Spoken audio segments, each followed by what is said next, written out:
Don't just live for tomorrow, or just live in yesterday. Just be glad for all you have that's in today.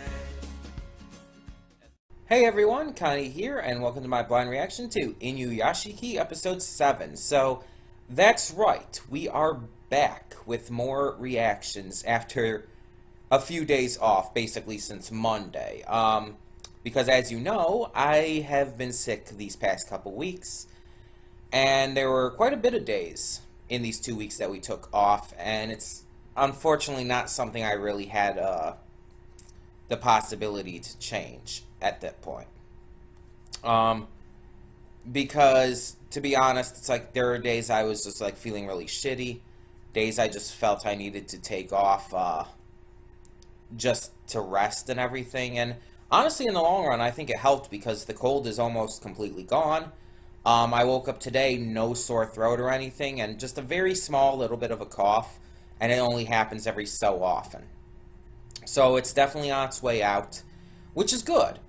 And honestly, it's about time, right? I mean, that's pretty much the worst it gets. Like, maybe a couple coughs in a row, but that's about it. Either way, so today, yeah, we got another episode of Inuyashiki. And last time, we talked about how just amazingly written the villain is, specifically, and how his character and development is so well done. How he's more than just your crazy sociopath. That he does actually have more to him, and I really like that. I really like how he's actually got depth to him, and how the show is taking its time to humanize him in a way that other shows don't do. Like, even let's compare it to My Hero Academia. My Hero Academia has two main villains right now, Tomura Shigaraki and All for One. Shigaraki, at least as of where we are, we don't know much about his character. Now, maybe the manga tells more, but do not tell me all of that yet. I'm anime only for My Hero. Well, I'm anime only for everything, but still. So, as of where we're at in the anime, Shigaraki, all we really know about his past is that he's the grandson of Nana Shimura, who was All Might's predecessor, the former holder of One for All. And that's pretty much it. I don't think it was said why he became the way he is. All we know is that he's the grandson of Nana Shimura. That's all we really know. And I think his real name is something Shimura as well, obviously. I don't remember exactly, but Shigaraki, for the most part, he's just this kind of chaotic villain who hates All Might, hates heroes, and just kind of wants to be a villain, just wants to do evil stuff, he's kind of like this child who never learned the difference between right and wrong, and he views it as like, oh, I have these awesome powers. I don't like how other people are using their powers. I'm just going to do whatever the hell I want to kind of get back at them. That's kind of how I view him, almost. This petulant child who just doesn't care about what other people think of him and just wants to do whatever the hell he wants. He definitely isn't a sympathetic villain, and he doesn't have much character or depth to him. Not saying he's a bad villain. He just doesn't have as much to him yet. But then you have All for One, the leader of the League of Villains, and the man who raised Shigaraki up to become this way. And honestly, we don't know a lot about him either. All we know is that he was one of the first people to receive superpowers. He had a brother a younger brother who was always sickly and everything, who apparently appeared to not have a power, but had this latent power that was useless on its own, basically. That All for One gave his brother this power that eventually, when combined with the latent power he already had, became One for All. And all we know is that All for One was kind of evil, like pretty much always like that. And all we can really view of it is that he has like this this just illusion of power to him. That, well, I mean, he has power, but you know what I mean. This illusion to where he believes that because of his power, everyone else is beneath him. And that because of that, he can kind of do anything. Almost in the same way that Hiro from Inuyashiki believes. Hiro from Inuyashiki has that kind of similar thing, where he has these powers and he kind of thinks that because of it, everyone's beneath him, and that it doesn't matter what he does. And that he could just do whatever he wants, and he's going to, because he's like the pinnacle. He's the paramount of evolution. That's kind of how he views it. And I mean, he clearly doesn't know where he got these powers, and I don't know if he or Inuyashiki ever will know. I kind of doubt it, but you never know. Either way, that's kind of how have always viewed All for One as well, because he was never really given any backstory behind that, like, oh, this is how he became this way, or like this is the train of thought that went through his head that made him, after he got his powers, start thinking like these kind of things. And it's like, no, he just kind of always was like that from all we've gathered. And even as we see him now, like, he's evil. He's just evil. He's psychotic. He's sociopathic. He's nuts. And it's kind of weird to think about, like, how he could have turned up that way, because it seems like he's the kind of guy who just always was that way. Like, that's just how he is, but we don't know. And that's the thing. Even with My Hero, we have these great villains who are great villains, but they don't have that much depth and character to them. They don't have all of this just development behind who they are. Hero, on the other hand, has a lot more to him. Yes, he definitely. It's kind of been said that he kind of was always like this to a degree. But we're seeing how he grows and changes, and how his thought processes work. We see what kind of person he is, the things that he does care about, and the things that make him act out. We see how his mother's suicide affected him, and how he fails to realize that it was his fault. And he instead is blaming, like, the media for it, and these online trolls, who by no means were completely innocent. I mean, they definitely exasperated the problem. Exasperated? That might be the word? I don't know. They definitely made the problem worse with the media's coverage and constant hounding of Hero's family and all, and then, of course, the internet trolls being assholes. But it's still mostly Hero's fault, because all of it started because of Hero's criminal activity. And he even knew, like, well, after the fact, for the most part, that his mother disapproved of this stuff.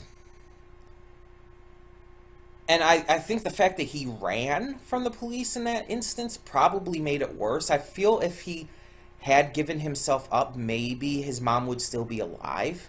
Maybe that it could have been worked past. I don't know.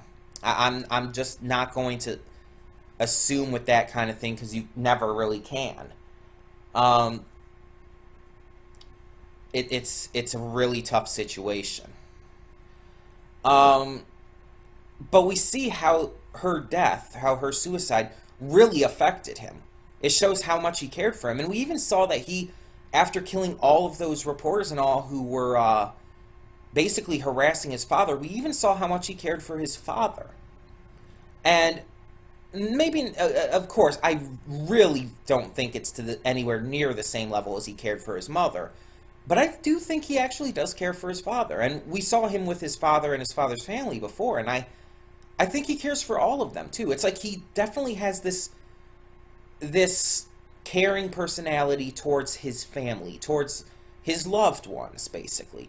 And I think to a degree he even had those kind of thoughts towards his friend, the one who is now helping out Inuyashiki. Which, I mean, I don't think Hiro knows about yet, but still. Hiro does know about Inuyashiki, but that's about it, just barely. But yeah, it's just, at this point, that's Hiro's big thing, and I feel like that's his biggest redeeming factor. The biggest thing that humanizes him is showing how much he does care about certain people. Now, the problem is that outside of those people, outside of those close family and friends, he don't give a shit. Oh, excuse me. That was probably one of the worst coughs I've had all day, but hey, I mean, if that's one of the worst, that's still good. But yeah, if that's like that's saying something, that he does have that much caring for someone. And of course, like I said, everyone else he doesn't care about. That's kind of sociopath 101. It's like sociopaths, yeah, there are certain people they will definitely care for, but then other people, it's like they don't feel no sympathy, no empathy, anything for them. They don't care, and they just feel like they're unimportant to the world. Their deaths mean nothing, and their lives mean nothing to these kinds of people. Yeah, it's interesting to see how well they're making his character. And last episode focused very little on Inuyashiki himself, and I like that this show is giving dual focus to both Inuyashiki, our hero of the story, and to Hiro, our villain of the story. I like how it's giving a dual focus to both of them because it allows the story to breathe in a way that feels natural. It allows it to, like, when I say breathe, I mean, like, understand it this way. To breathe is to live. If you are breathing, you're alive. So when I say that it allows this story to breathe, I mean it allows this story to feel alive, to feel real, to have this sense of just legitimacy to it. Like it's all this big, fully fledged out thing. Not many stories I would describe with those kind of words. Even some of my favorite shows out there don't have quite that kind of story to me. My Little Pony Friendship is Magic. I love the show, but I would not say that it has a story that breathes. You know, Steven Universe, only in the more recent few seasons has gotten to that point. But originally, I wouldn't have said that. Legend of Korra, I would definitely say that with Legend of Korra, to be fair. But that's the point. It kind of varies depending on the show. Some shows only have that kind of, like, lifelike story, living story, only for part of the series. Some shows don't at all. And some shows just really succeed in that kind of thing. And this is one of those few shows that is, like, that perfect with it.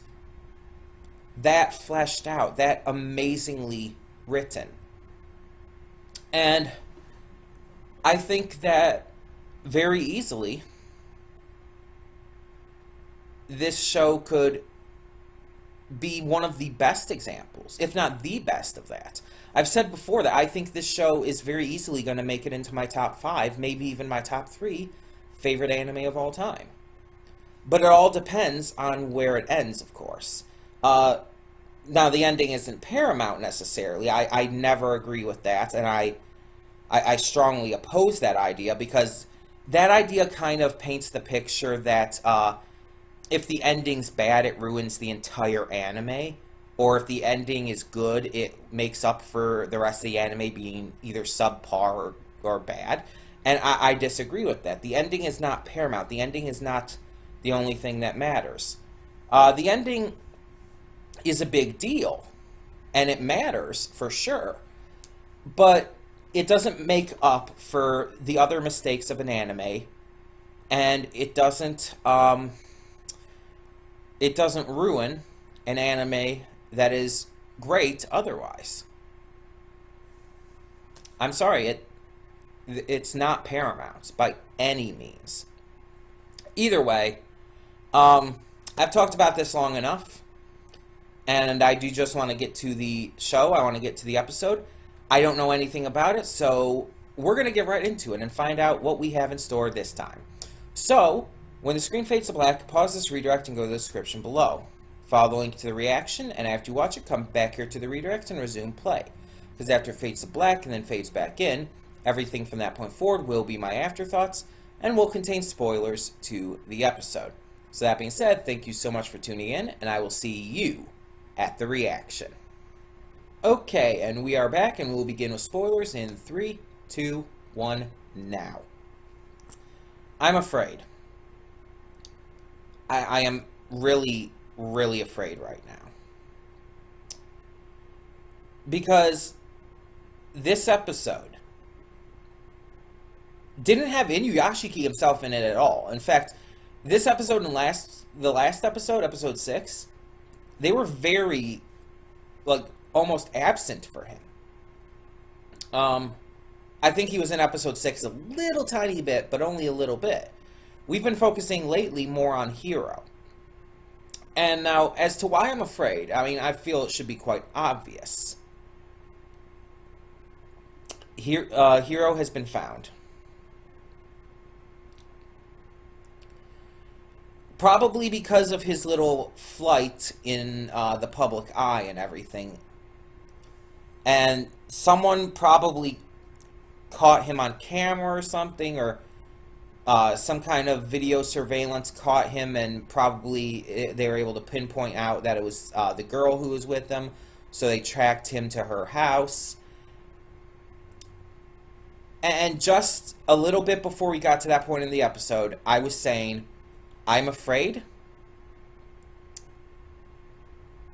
that he's going to relapse. And it's probably because something's going to happen to her.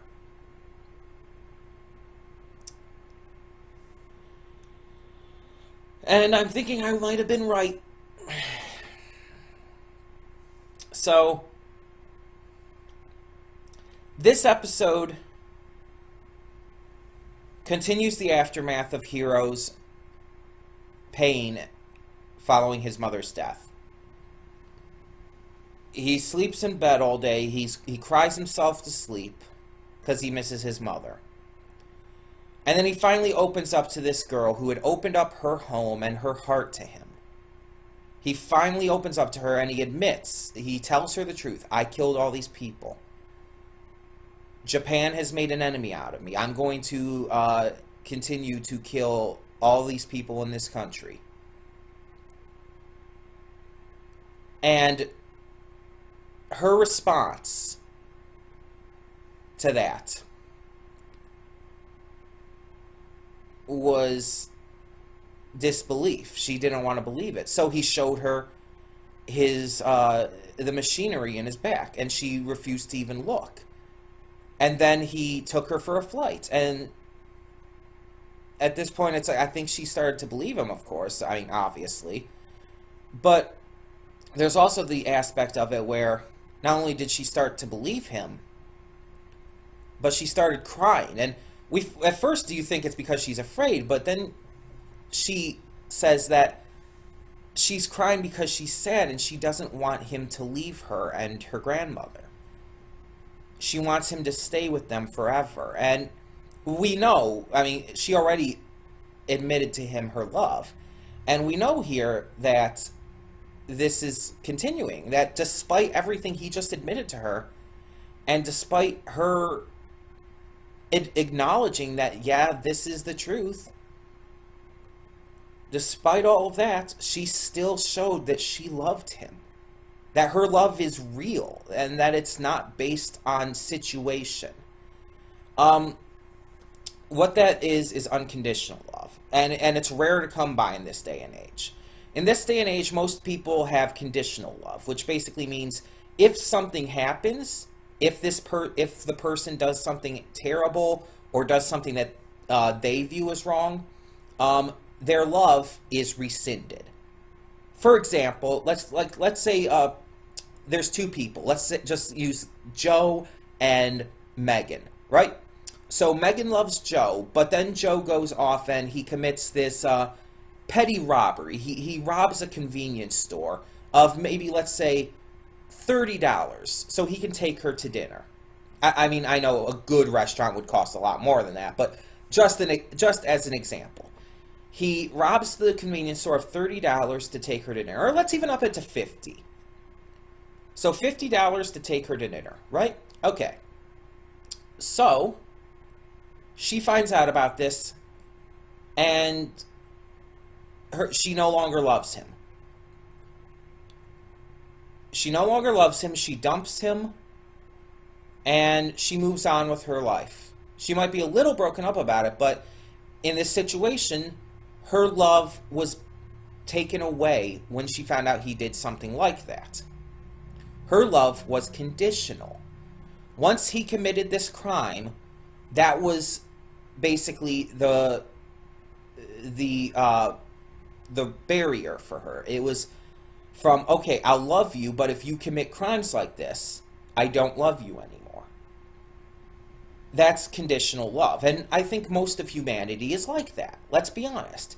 If I were dating someone and they went out and started killing people, yeah, I would get the hell away from them, to be honest.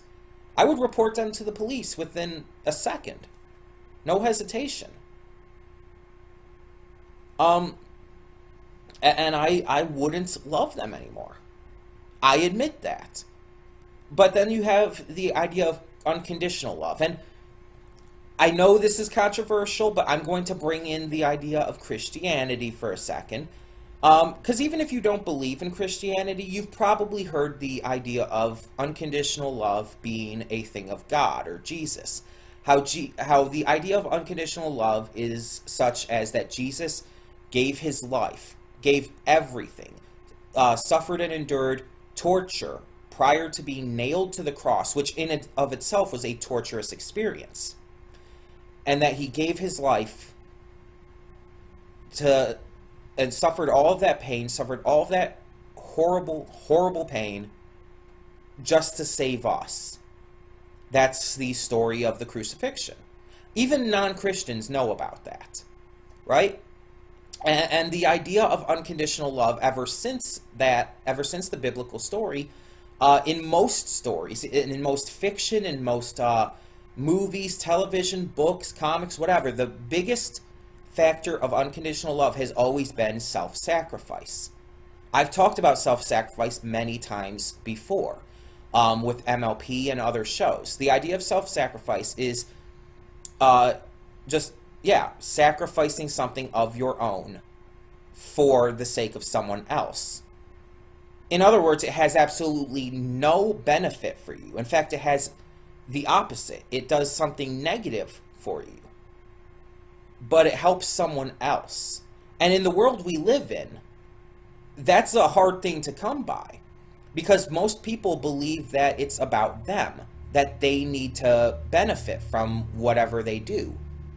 There are a lot of people who, even when they give to charity, they do it because it makes them look good. They'll donate to charity and then go brag on Facebook or Twitter about it. I just donated $100 to Salvation Army or whatever. I'm just giving that as an example.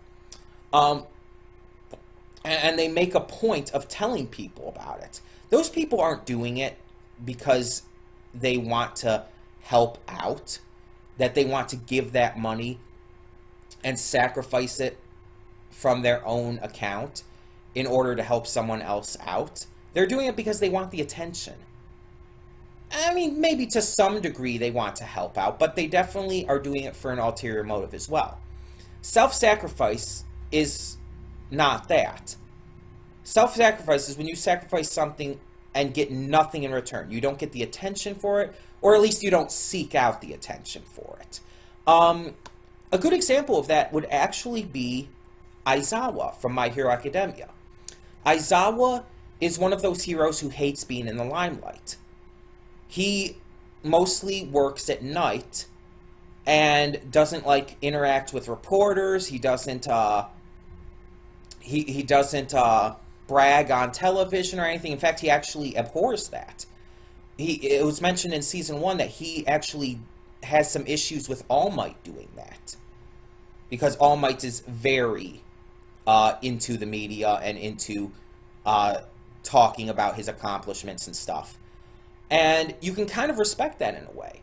Aizawa is one of those heroes who doesn't brag about what he does. He doesn't even he doesn't talk to the media. He doesn't give interviews. He doesn't do all of this stuff, which is why even Izuku didn't recognize him at first, because he's not that well known in comparison to ones like Endeavor, All Might, Mount Lady, Kamui Woods, any of them. He's not as well known because he doesn't soak up that attention.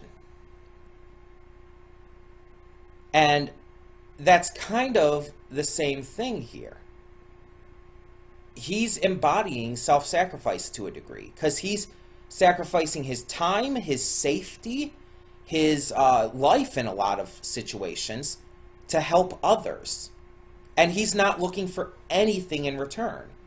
He's not doing it to get attention, to get money, to get anything. He's doing it to be a hero. And I do think Aizawa does embody what it means to be a hero. I've always thought that. Aizawa's great. But you have this series, and self-sacrifice is a major aspect of things in this kind of world. And the problem is that while Inuyashiki might be willing to do it more than others, in fact, we've kind of seen a little bit of that, Hiro, up to this point, no. No.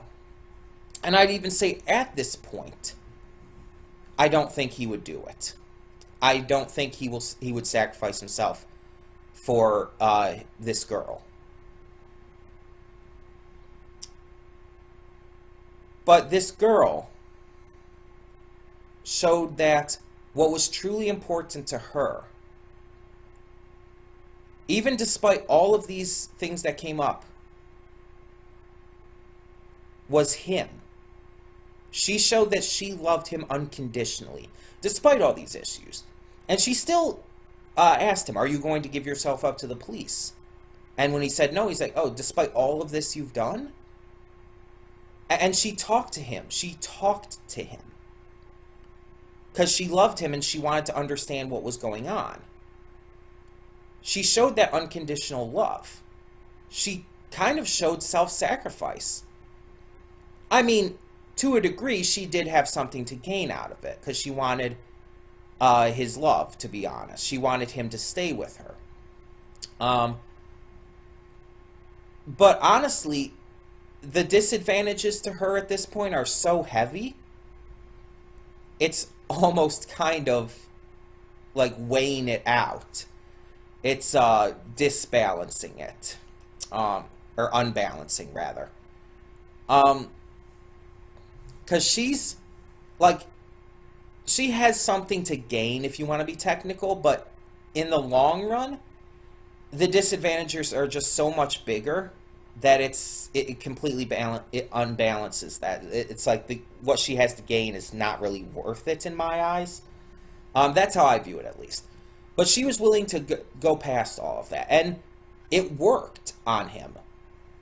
I think it didn't like explicitly say anything about it, but I think he kind of saw the same kind of love that his mother had given him. And her concern about this kind of reminded him of his mother's concern about that kind of thing. And so at that point, I think he kind of became a little bit infatuated with her. He kind of fell in love a little bit. And he decided that he was going to change things to make her happy, for the sake of her, despite everything he had just said about Japan being his enemy, about killing everyone in the country. Despite all that, because of how she reached out to him, what she said to him, he decided to change, just like he did for his mother. When his mother told him what she thought about if he were the killer, he promised himself that he would not kill again. And that only changed. He only started killing again when his mother committed suicide. It caused him to snap. It caused him to forget his promise. And not just forget it, but it basically caused him to see it as null and void because his mother was dead now. He didn't need to keep that promise to please her anymore. But now he has this girl. And he makes the promise that instead of killing, he's going to save lives. And you know what? He keeps to that promise. He saves at least, just from that one day we saw 52 lives, I believe it was. 52 people he saves. We see the one woman who he cures the cancer of. We see all these other people. This one chick who came from, I don't remember exactly where it was from, but came from a long way away, and this was her last-ditch effort. And he's helping all of these different people. And this one dude, there's the one dude in the alley who, thinks he's messing around, thinks he's fucking with him. And even despite that, he still helped him. And in the end, he didn't do anything to him afterwards. Because he's keeping to that promise that he made to her. But now, because he was trying to have some fun, because he was being human with her and flying her around and doing all these loops and tricks and stuff, and they happened to fly above these people, and I don't think he even really thought about it at that point. I think he was just having fun with her. Because of that, we now have some armored officers outside that apartment. Lasers are set. And a raid is about to happen. They're about to break in to get him.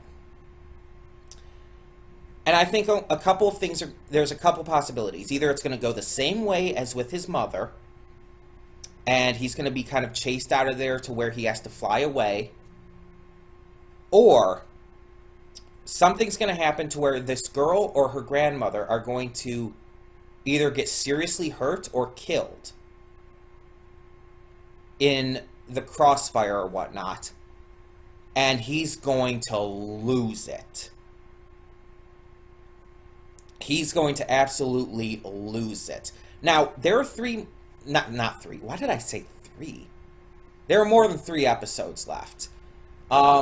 In fact, let me just make sure how many episodes there are.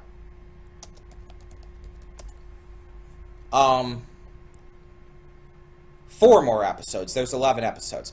There are 4 more episodes left. What this means is that we are getting into the big finale of this series. We're getting in. Next episode is going to be the turning point, the big turning point of things, and the big, just overall, climax of the series. That's the word I was trying to think of it. We're getting into the climax of the series, and it's going to start next episode, probably continue into episode 9, and then episode 10, I don't know. That's what I'm seeing. This episode, next episode, episode 8, and episode 9 are probably going to be this big climax.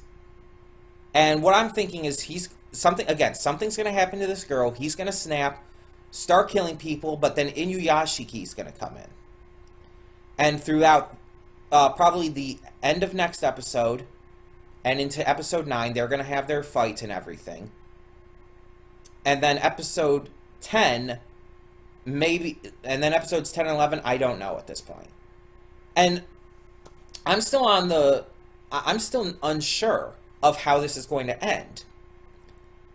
My initial thoughts early on in this series is that either that Inuyashiki and Hiro, one of them were going to have to kill the other, or they were going to have to kill each other in the end. Then my thoughts went to maybe neither of them are going to die. Maybe it's not going to have to go that route. And now I'm just not sure. At this point, I don't know. Will one of them die? Will both of them die? Will neither of them die? I don't know. I kind of think the happiest ending would be if neither of them died, and Hiro did eventually agree to be taken to prison, and maybe even, I mean, I doubt a death penalty would work on him, to be completely fair. But maybe he would have to suffer life in prison, and he would accept it, and he would serve it. I'm granted life in prison, I don't know if that will matter to him, because I don't think he ages at this point. But still, I think that is a stern possibility. And then Inuyashiki will just continue being a hero at this point. But one thing we still haven't seen the outcome of is that Inuyashiki was training how to use his weapons with Hiro's former friend. We haven't seen where that's going yet. And of course that's going to come into play during his battle with Hiro. But in the same way that they gave Hiro humanity and started developing him to the point where it started to show him doing good stuff, are they going to possibly show Inuyashiki start to go too far? Start to do something bad? I think that possibility is still out there. I don't think they're going to fully reverse roles or anything. I don't think like Inuyashiki's going to end up being the bad guy in the end and Hiro's going to end up being the good guy. But I just think there's a lot of possibility for where this could go in the future. And I'm excited. This episode was fantastic, like all of them have been. It not only continued to give humanity to him, but it showed him at his weakest. It showed him vulnerable. And I think that's what's important here. The most important aspect of this is not just that it continued to develop him, and it did, but the most important aspect of it is that it gave him true humanity. It's showing him grow. The fact that he started to think about when he saw that person commit suicide prior to even receiving his powers, and how that was kind of the turning point into how his sociopathy really got kick-started. But the fact that he was thinking about that, I kind of feel like he was comparing that subconsciously to his mother's suicide. I kind of feel like he was showing that he's, even if deep down he is starting to regret things. And I think it was just his anger and stuff and his continued sorrow over his mother's death that was causing him to say the things he was saying to this girl, who, by the way, I still don't know the name of. But yeah, it's just not above even developing and everything with Hiro. What this series is doing that's important is it's just making him human. It's making him feel like he's changing and growing. And it kind of makes me think of, and yes, it's because I'm a little obsessed, I will admit that, it kind of makes me think of a little bit of Detroit Become Human. Detroit Become Human, if you don't know, is a recently released video game that is basically about these androids in the future of Detroit, Michigan, in the United States. It's about these androids who start to like gain full sentience. They were these living creatures before that. They had like life to them. They acted and reacted to people's orders and whatnot.